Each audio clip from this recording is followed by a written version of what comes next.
Bien, buenos días, iglesia. Ah, Algo que nosotros debemos aprender y apreciar y valorar es a nuestros pastores, amén. Bueno, hoy va a predicar mi pastor, o sea, mi papá.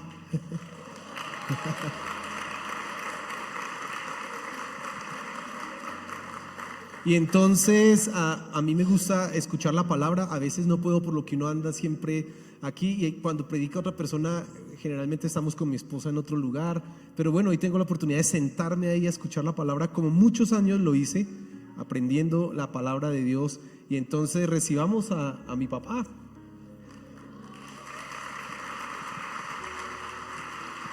Gracias.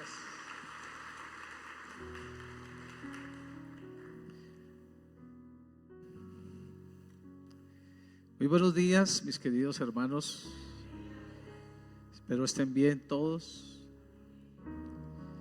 He estado este año por fuera, he estado pastoreando la iglesia en Pastranita y ya la entregué, así que me toca volver aquí, que me reciban.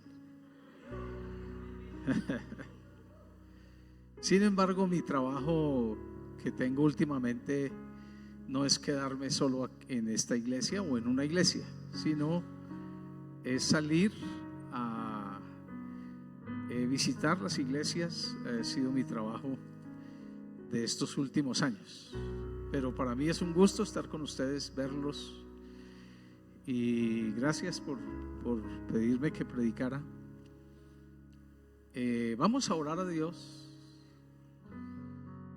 Padre, gracias por que has sido muy fiel con nosotros. Gracias por la iglesia. Gracias por cada persona que está aquí con nosotros, Señor. Hoy, Padre Celestial, gracias. Tú has sido fiel todo el tiempo. Has sido maravilloso, Señor. Gracias. Agradezco tu misericordia, agradezco tu fidelidad. Gracias, Padre, en el nombre de Jesús. Amén y amén. Tengan la bondad de sentarse.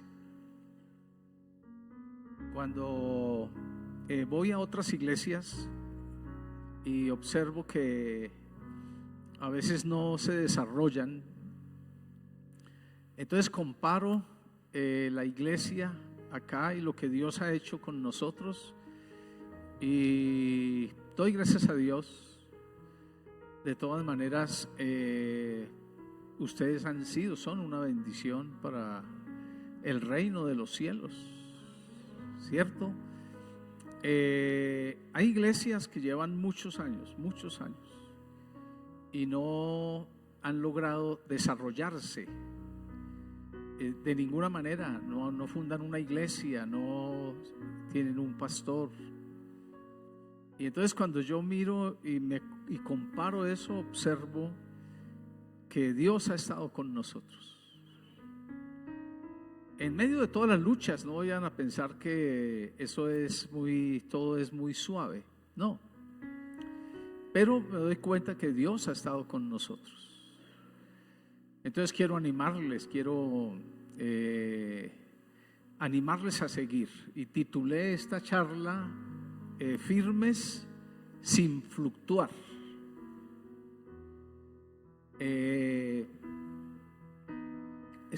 Quiero recordar esta mañana a la hermana Elena Romero. Ella ayudó a fundar la iglesia hace muchos años. Creo que debió asistir aquí a la iglesia unos 60 años. Y ella tuvo muchas luchas, pero ella hasta el final de sus días sirvió al Señor. Hasta el final de sus días fue firme ella. Recuerdo que la llamé, siempre que usted la llamó últimamente, ella decía: bendecido con toda bendición espiritual. Pero ella tenía unas luchas. Recuerdo que un día estábamos en un ayuno y ella salió de su ayuno y fue a su casa y encontró a su hijo ahorcado. Ella llamó inmediatamente a mi esposa, nos llamó, mi esposa fue,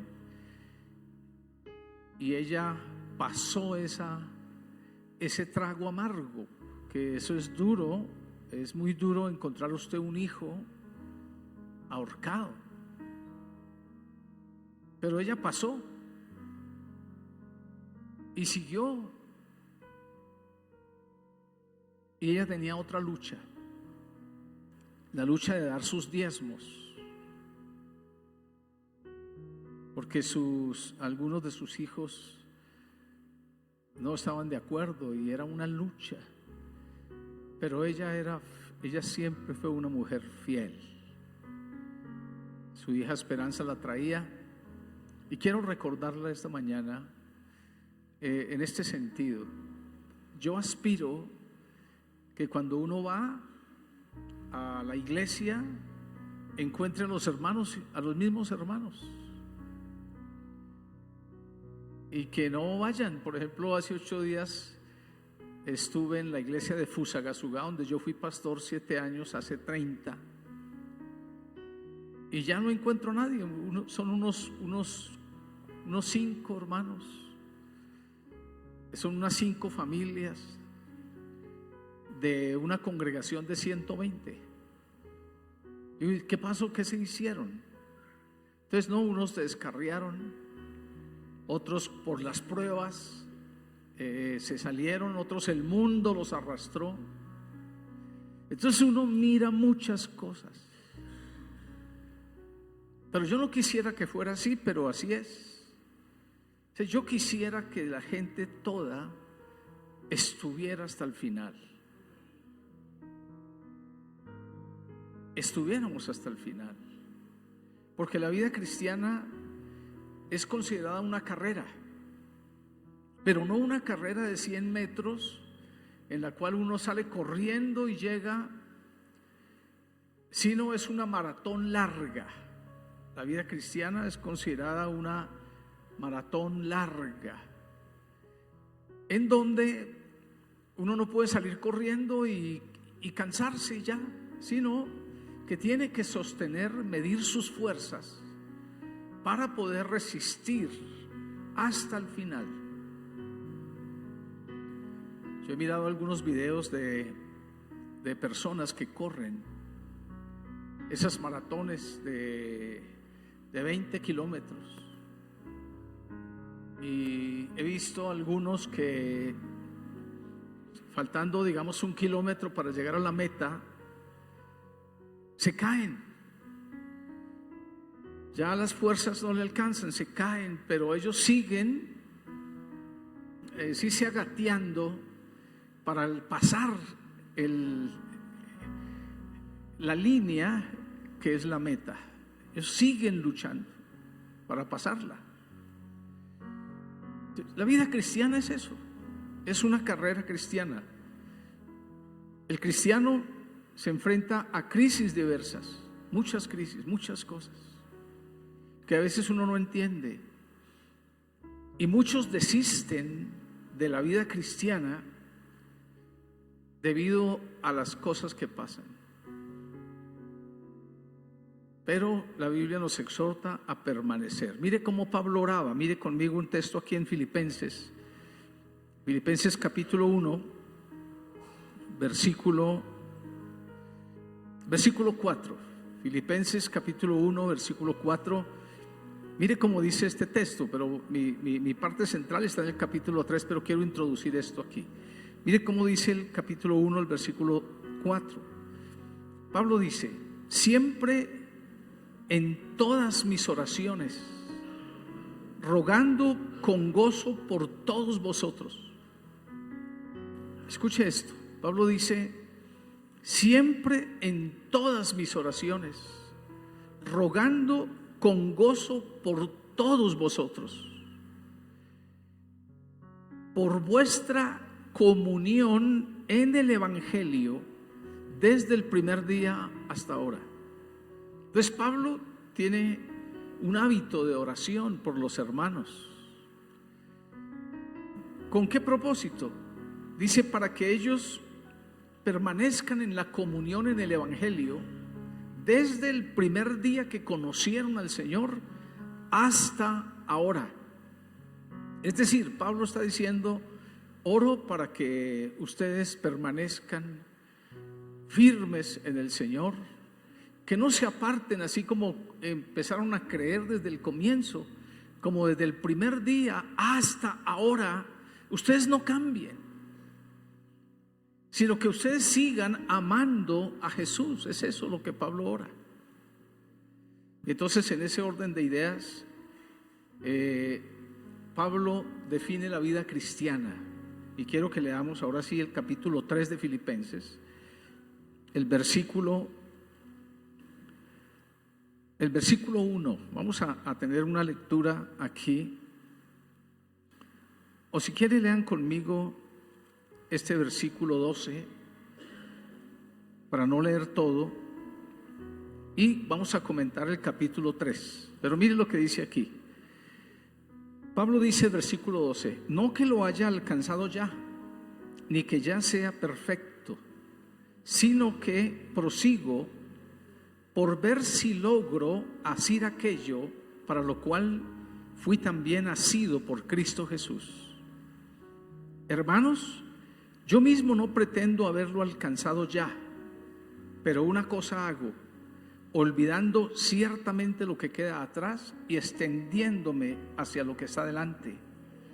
Versículo 14: prosigo a la meta, al premio del supremo llamamiento de Dios en Cristo Jesús.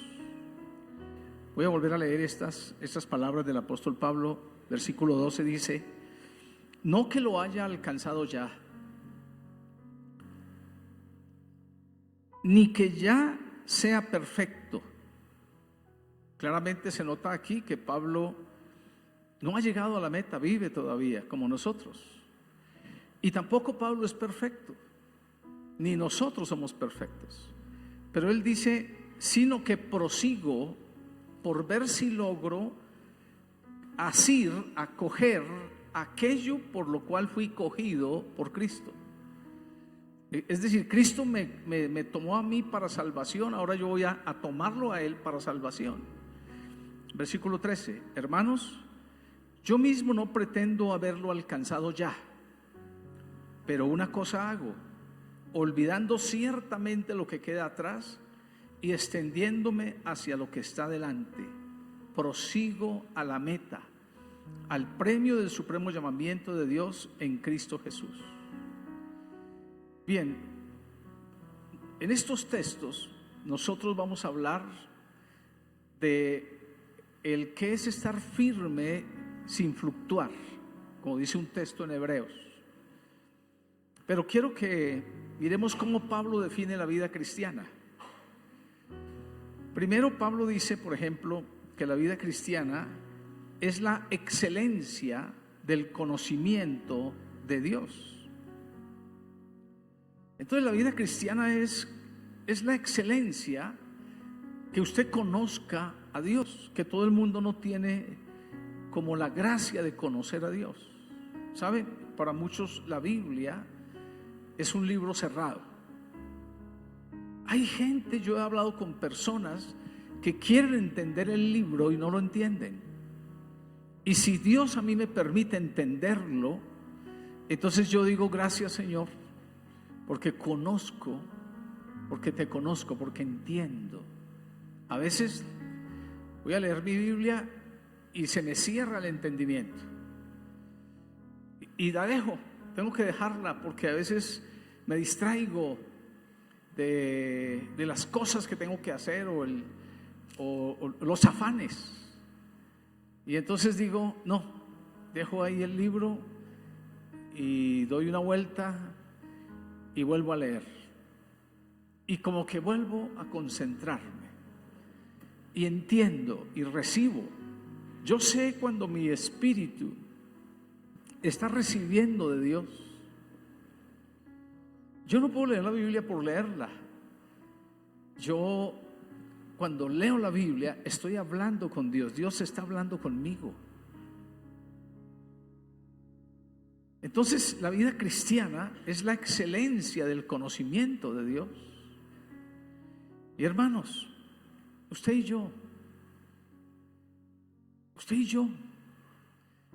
tenemos el privilegio de acercarnos a Dios cuando usted lee su Biblia.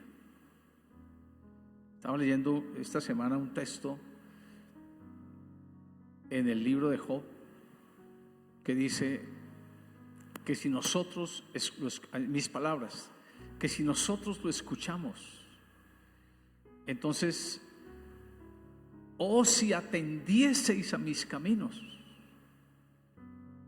si yo escucho sus caminos, entonces dice la Biblia, le va a ir bien, voy a bendecirlo, le va a ir bien.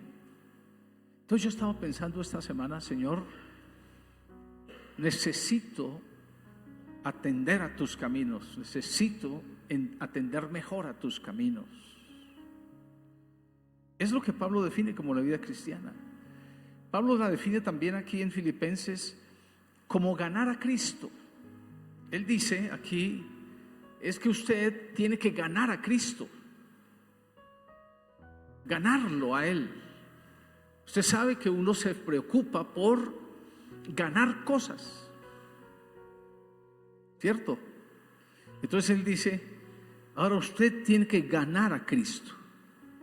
Esa es la vida cristiana. ¿Usted qué está haciendo acá? Ganando a Cristo, gane a Cristo. Ese ganarlo es conocerlo, es tener más de Cristo en nosotros, más cada tiempo, cada día. Mire, cuando tomamos la cena, nosotros estamos diciendo que pertenecemos a Él y que Él pertenece a nosotros. Pero eso no solamente puede ser un símbolo, eso tiene que ser una realidad. Entonces yo estoy ganando a Cristo. Esa es la vida cristiana. Pero Pablo también dice que la vida cristiana es ser hallado en Él. Estoy leyendo lo que dice el capítulo 3 de Filipenses.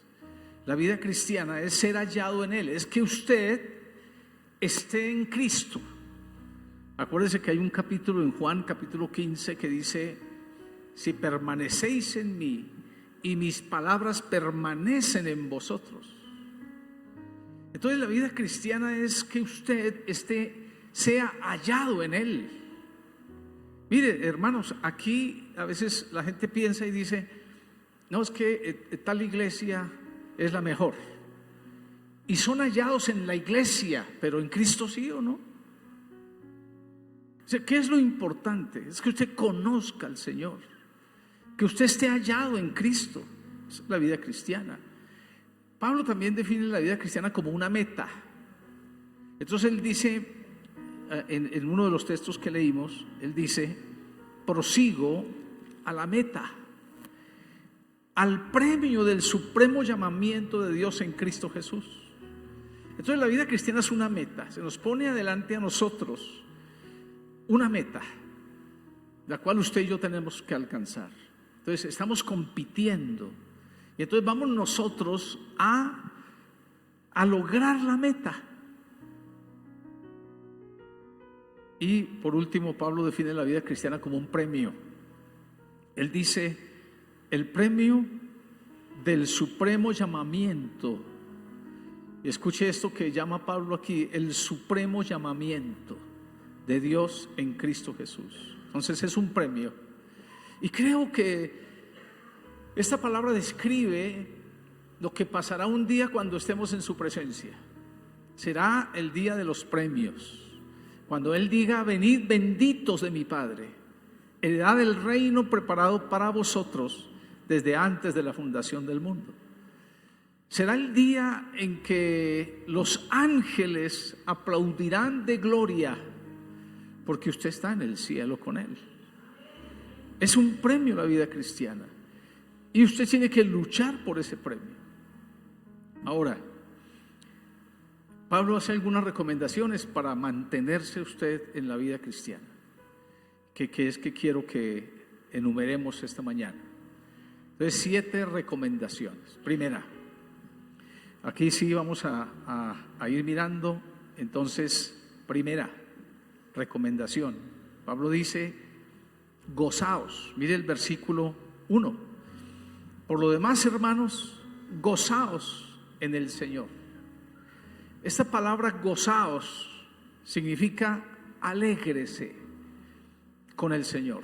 Mire, estaba pensando que ese texto está repetido en otra parte. Mire que en Proverbios dice que uno debe alegrarse con la mujer de su juventud, gozarse con ella. ¿Cuántos esposos se gozan con la mujer? A ver, ¿sí? Así esté viejita y todo, ¿sí? Mírenla, mírenla, miren las arrugas y dígale, te quiero mucho. Gozarse. ¿Qué hace el gozo?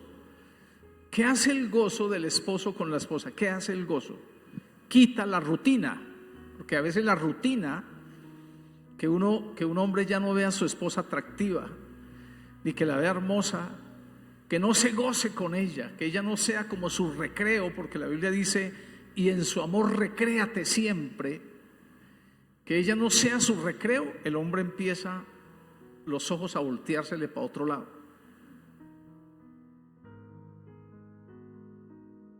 Entonces la vida cristiana es muy parecida.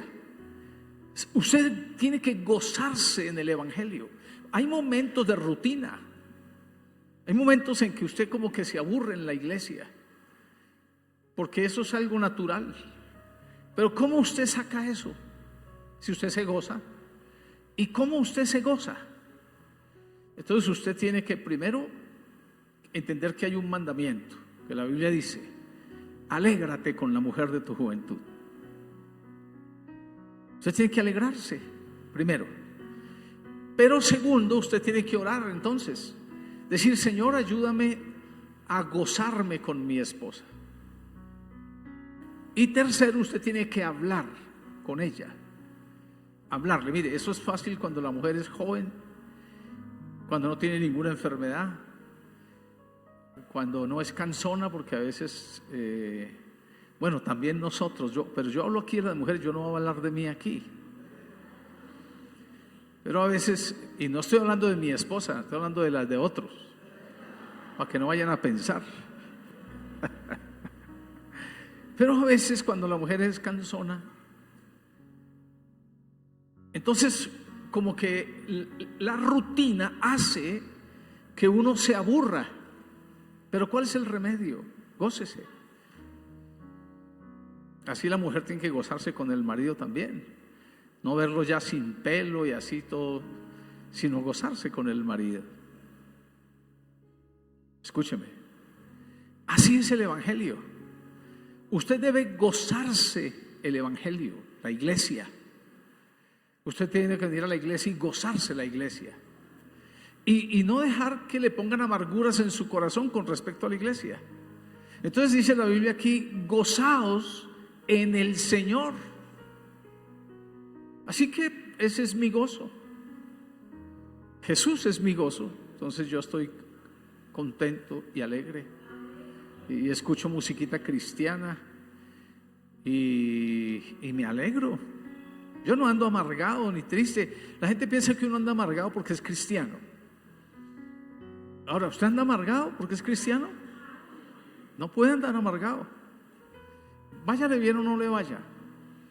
Escúcheme esto, las batallas que uno tiene que ganarse, que son, por ejemplo, a veces las enfermedades, los demonios, las cosas, uno tiene que sabérselas ganar. No entregarse uno a la enfermedad, no entregarse uno a las circunstancias, sino hablar lo que la Biblia dice. Acuérdense que la palabra de Dios es el que tiene poder para crear cosas. Dios hizo con la palabra los cielos y la tierra. Dios puede cambiar con su palabra las cosas. Entonces usted tiene que hablar, y las cosas van a cambiar. Entonces usted tiene que gozarse el Evangelio. Amén, hermano. Gozarse el Señor. Entonces la gente le puede preguntar a usted, ¿y por qué está tan alegre? Usted dice, porque tengo a Cristo en mi corazón. Pero si la gente le va a decir, si ve, usted desde que fue a esa iglesia se volvió amargado, entonces usted está contrario a lo que dice la Biblia. Pero ¿por qué Pablo dice que usted tiene que gozarse? Para que usted se mantenga en el Evangelio. Si no, no se va a mantener. Segundo, dice Pablo, versículo 2, dice, guardaos. Y mire lo que dice Pablo en el versículo 2, guardaos de los perros, guardaos de los malos obreros, guardaos de los mutiladores del cuerpo. Aquí habla de unas personas que tienen tres características. Primero, les llama perros. Eso es feo esa palabra, ¿no? Pero les llama mutiladores del cuerpo, pero les llama malos obreros. ¿Eso qué significa? Que usted, escúcheme, tiene que vigilar sobre su vida cristiana con respecto a las personas que quieren manipularlo para sacar provecho. Hace poco en la iglesia en Pastranita apareció una señora y fue a un ayuno que tenemos allá los días sábados, y en el ayuno empezó a profetizar, pero nadie la conocía, que esta iglesia está bajo maldición, y empezó a profetizar un poco de cosas. Entonces las hermanas que estaban ahí se dividieron. Unas estaban con la señora que no conocían y otras con la hermana que estaba dirigiendo. Y entonces pasó así. Entonces la hermana que estaba dirigiendo nos dijo: mire que pasó esto. Entonces nosotros hablamos con ellas y dijimos: ustedes tienen que respetar la autoridad. ¿Cómo van a una persona que no conocen a creerlas y a dividirse en ustedes por eso? Entonces nos dimos cuenta que la señora que llegó era una persona que una hermana la llevó a vivir a su casa sin conocerla y que empezó a profetizarle cosas. Y una hija inconversa la sacó de la casa. Escúcheme esto, mire, nosotros tenemos que vigilar sobre las personas que quieren ejercer control sobre nosotros para manipularnos. Pablo le llama malos obreros. Pablo le llama mutiladores del cuerpo, o sea, que quitan miembros. Usted debería saber, debe saber un principio, y es que si alguien se acerca a usted a sacarlo de la iglesia, ese no es el Espíritu de Dios. Ese es otro espíritu contrario. Ese no es el Espíritu de Dios. Eso se llama un mutilador del cuerpo. Pablo le llama malos obreros, Pablo le llama perros. Palabra es fuerte.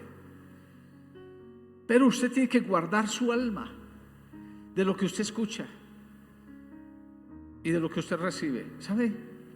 Si una persona mata a otra, mata su cuerpo, pero si una persona le enseña una mala doctrina y usted escucha esa doctrina, se destruye su alma.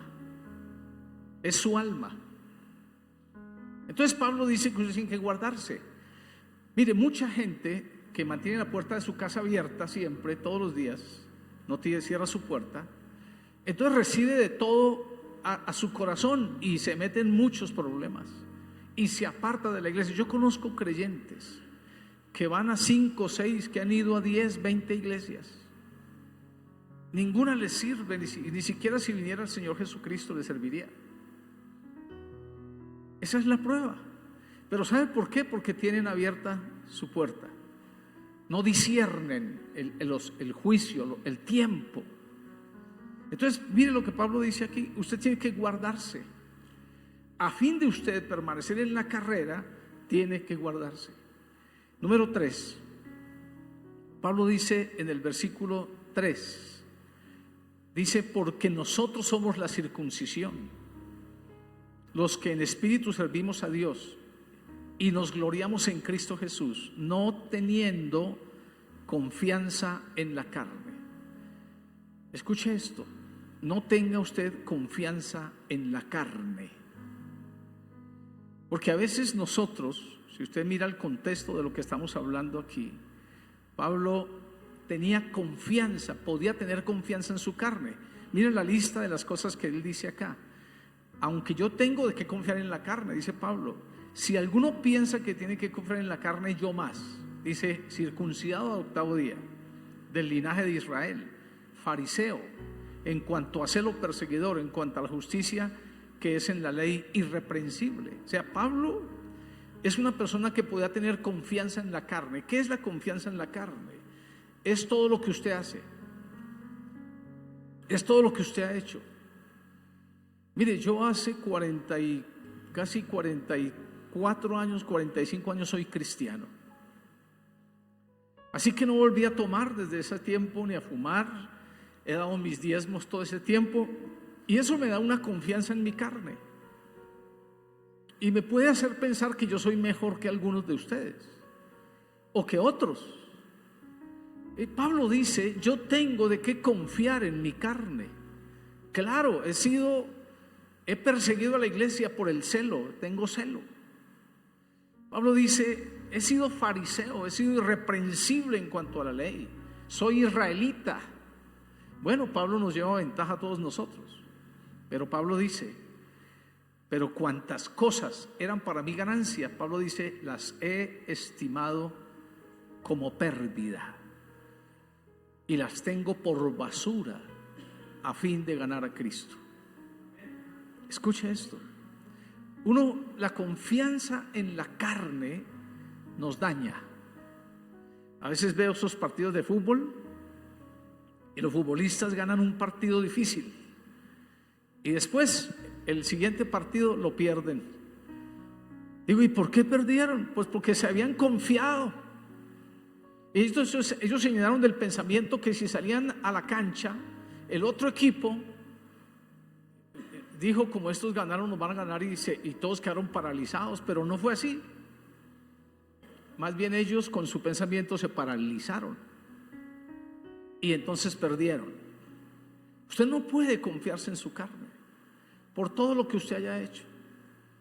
Si Dios lo ha guardado a usted, si usted ha sido un cristiano firme hasta el día de hoy, amén, gloria a Dios. Pero eso es basura. Cristo es más importante que eso. Y usted no puede por eso descuidar a Cristo, porque uno se vuelve a veces orgulloso de ser evangélico. Y entonces uno dice, es que yo soy esto, yo hice esto, yo hice esto. Usted no puede, porque eso Dios lo va a juzgar. Entonces usted, escuche, usted no tiene que tener confianza en su carne. Número 4, Pablo dice que hay que quitar los estorbos. Entonces Pablo dice, cuantas cosas eran para mi ganancia, él dice, las he estimado como pérdida por causa del conocimiento, de la excelencia del conocimiento de Cristo Jesús, mi Señor. Y él dice, por amor del cual lo he perdido todo y lo tengo por basura. Número 4, usted tiene que quitar los estorbos de su vida. Todo lo que le estorbe su vida, toda atadura que usted en el camino coge, tiene que quitarla a fin que usted pueda seguir corriendo la carrera. Acuérdense que hay un texto que dice que tenemos que despojarnos de todo peso y del pecado que nos asedia y corramos con paciencia la carrera que tenemos por delante. Si usted no puede permitir que algo le estorbe, y usted debería mantener así. Mire, a veces tengo ilusiones, cosas que deseo, pero si esas cosas van a generar una competencia contra mi relación con Dios, yo las voy a quitar. Y yo así le he dicho a mi esposa, nada nos puede estorbar a nosotros nuestro caminar, nada, porque hermanos, todo se vuelve basura y todo se va a quedar aquí. Entonces yo puedo comprar una finca y cambiar mi visión, y si me toca hacer algo, decir no, porque es que compré una finca y tengo que ir a probarla. Compré una yunta de bueyes, me acabo de casar y no puedo. No, yo no. Yo sé que es Cristo. Entonces yo digo, no puedo permitir que nada me genere a mí un estorbo. Tengo que quitarlo de mi vida. No importa, Pablo dijo, todo lo tengo por basura Pablo dijo: por amor de Él lo he perdido todo y lo tengo por basura. Acuérdese que Pablo, al convertirse al Evangelio, perdió todo su estudio, todo lo que tenía de ser un rabino, de todo, y por causa del conocimiento de Dios. Y usted no puede ser diferente. Nosotros tenemos que quitar los estorbos. Amén, hermano. Y usted tiene que identificar qué es lo que estorba, y entonces usted lo quita. Número 5. Pablo dice, no teniendo, versículo 9, dice, y ser hallado en él, no teniendo mi propia justicia, que es por la ley, sino la que es de Cristo Jesús. Número 5, usted no puede tener su propia justicia. Acuérdese de esto: todo lo que usted y yo somos es por gracia de nuestro Señor Jesucristo. Nada otra cosa. Es decir, todo lo que tengo aquí es la gracia de Dios. No es mis capacidades, aunque no quiere decir que no estudie, pero no es eso, es su gracia conmigo la que me levanta. Acuérdense que los salmos dicen: Él levanta mi cabeza y es mi gloria. Él levanta mi cabeza y es mi gloria. Tuve la oportunidad este año de predicar en la Asamblea Nacional de la Iglesia Cruzada Cristiana en Bucaramanga. Hermanos, nadie tiene ese privilegio casi aquí dentro de nuestra organización, pero Dios me lo dio a mí. Él levanta mi cabeza y es mi gloria. No son mis capacidades, es Él. No es mi justicia tampoco lo que me va a llevar al cielo. Es su gracia la que puede hacerlo. Entonces yo entiendo eso y yo tengo que mantenerme. Mire esto: yo me bajé del púlpito de predicar y se me acercaban los pastores y uno de ellos me dio un beso. Y yo tenía que mantener mi puesto. Es decir, no dejarme llenar de soberbia. No es mi justicia, es Él. Pero estar ahí, eso es una cosa que no es fácil, que es complicada. No es fácil. Pero yo digo, cada vez que Dios hace eso conmigo, yo miro aquí y yo digo, es la gracia de Dios. La iglesia de Bosa para mí me ha bendecido Dios. Y algún día lo entenderán por qué ustedes. Pero yo no tengo mi propia justicia y no la puedo tener para ir al cielo. Nadie puede. Es solo su gracia, y es por su gracia que nosotros estamos en pie. Y no es otra cosa. A veces nosotros no sabemos pelear las peleas y queremos hacerle lobby a los hombres para que ellos nos catapulten, y deberíamos de hacerle lobby al Señor.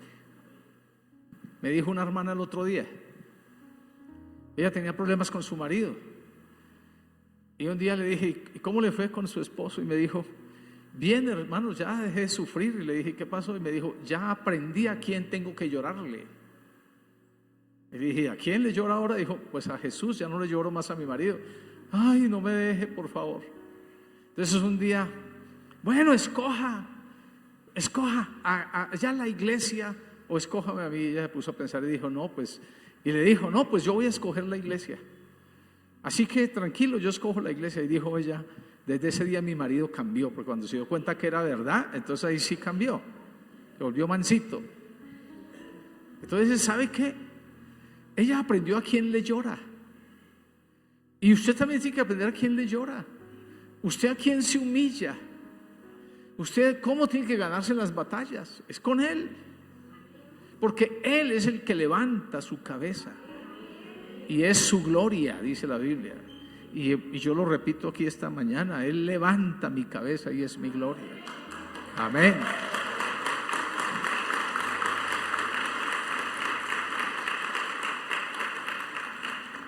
Número 6. Pablo dice en el versículo 10, dice, a fin de conocerle y el poder de su resurrección. Esto para mí es importante. Poco se habla de la resurrección. Sin embargo, si usted mantiene la esperanza en la resurrección, usted camina. Esa parte de correr su carrera es que usted mantenga la esperanza.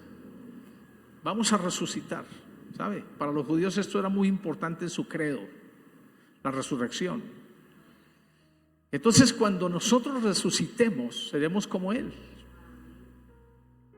Y este cuerpo corruptible ya no será más corruptible, sino incorruptible, y Dios nos dará un nuevo cuerpo. Y resucitaremos y estaremos con Él, y le veremos tal como Él es. Entonces, si yo mantengo esta esperanza en el poder de su resurrección, mire, no es que nosotros vamos a morir y vamos a quedar ahí y todo se acabó, ¿no? Y yo espero que nosotros podamos morir. Nuestro cuerpo se va a pudrir en la tierra, pero nuestra alma estará con Él para siempre y le veremos tal como Él es. Y ese es el día de los premios. Amén, hermano. Ese es el día de los premios. Gloria al Señor. Ese es el día de los premios. Y número 7, dice Pablo aquí, versículo 13, hermanos, yo mismo no pretendo haberlo alcanzado ya, pero una cosa hago, olvidando ciertamente lo que queda atrás y extendiéndome a lo que está delante. Número 7, usted tiene que aprender a olvidar lo que queda atrás. ¿Sabe? A veces las experiencias pasadas en el Evangelio, las amarguras, los pecados que hemos cometido, se vuelven una atadura para nosotros. A veces las experiencias pasadas no me dejan caminar. Mire, mucha gente está en la iglesia o no está en la iglesia mejor por experiencias pasadas que han tenido. Es que no me pagaron una plata los hermanos, es que hablaron de mí, es que me maltrataron. Y esas experiencias pasadas se vuelven una atadura que los trae hacia abajo y no los deja caminar. Y entonces crían amarguras y sus amarguras empiezan a hacer que ellos no caminen. Acuérdense que la Biblia dice, mirad bien, no sea que brotando alguna raíz de amargura os estorbe y por ella muchos sean contaminados. Y generalmente cuando nosotros no sabemos manejar las amarguras, contaminamos a nuestros hijos. Lo más cercano nuestro son nuestros hijos. Y muchos de nuestros hijos están amargados porque nosotros los amargamos. Y después decimos, ¿y ahora? Crecen los muchachos aborreciendo el Evangelio. Es porque ellos vieron que nosotros no manejamos las amarguras, no manejamos un lenguaje correcto, criticamos a todo el mundo delante de ellos y no los dejamos caminar a ellos ni caminamos nosotros. Nos pusimos en la puerta del reino de los cielos y ni entramos ni dejamos entrar. Entonces usted tiene que aprender, cristiano, a olvidar lo que queda atrás. ¿Qué es lo que queda atrás? Lo que es de aquí para atrás y extendiéndose a lo que está delante. Aún el pecado, mis queridos hermanos, porque nosotros no estamos exentos del pecado y que Dios nos guarde, ¿no? Pero a veces los pecados que cometemos nos estorban, nos generan peso. Y miren, mis queridos hermanos, Dios es bueno y Dios es perdonador, ¿sabe? Pero es mejor no caer en pecado. Es mejor guardarse, porque después es una crisis muy fuerte para salir de eso. Sin embargo, se puede salir, no que estoy diciendo que no. Pero el pecado genera una carga en el corazón de acusación, que la gente a veces no lo comprenda a uno, que la gente lo critique a usted, lo juzgue. Pero Pablo dice, olvide lo que queda atrás. Olvide lo que queda atrás para que usted pueda caminar. Si no, de lo contrario, hermanos, nos vamos a quedar aquí.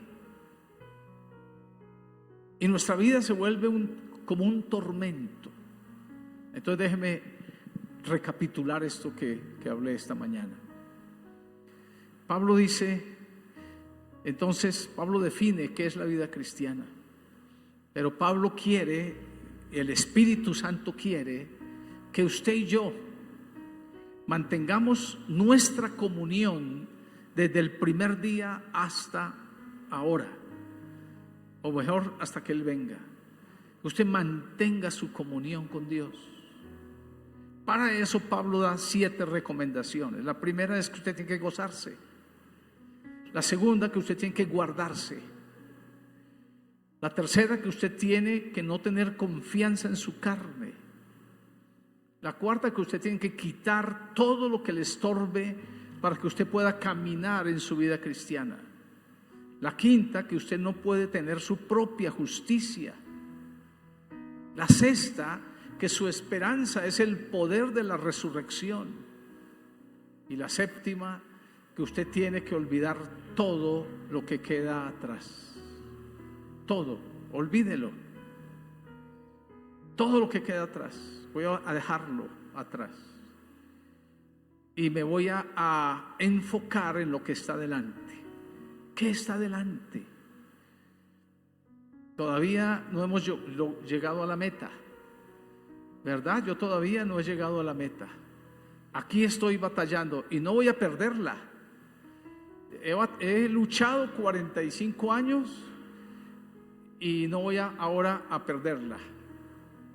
Así que prosigo a la meta. No lo he alcanzado ya, pero prosigo todos los días en mis oraciones, en la palabra, en la iglesia. Prosigo, bregando y luchando, porque ese es el fin, eso es lo que Dios quiere para nosotros. Así que, hermanos, a modo de conclusión, quiero exhortarles a permanecer fieles al Señor hasta que Él venga. Amén, hermanos, hasta que Él venga. Póngase de pies, por favor.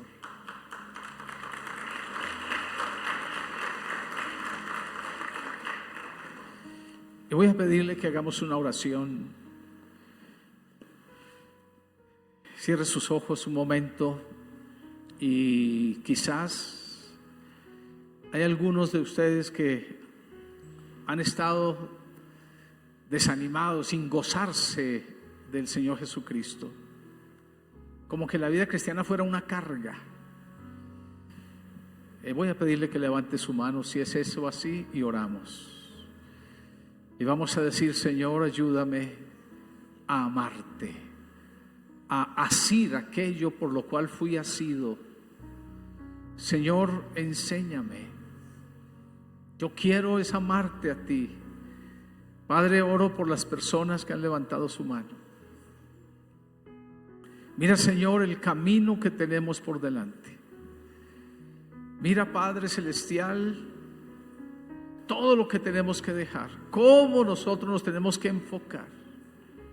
Señor, mira,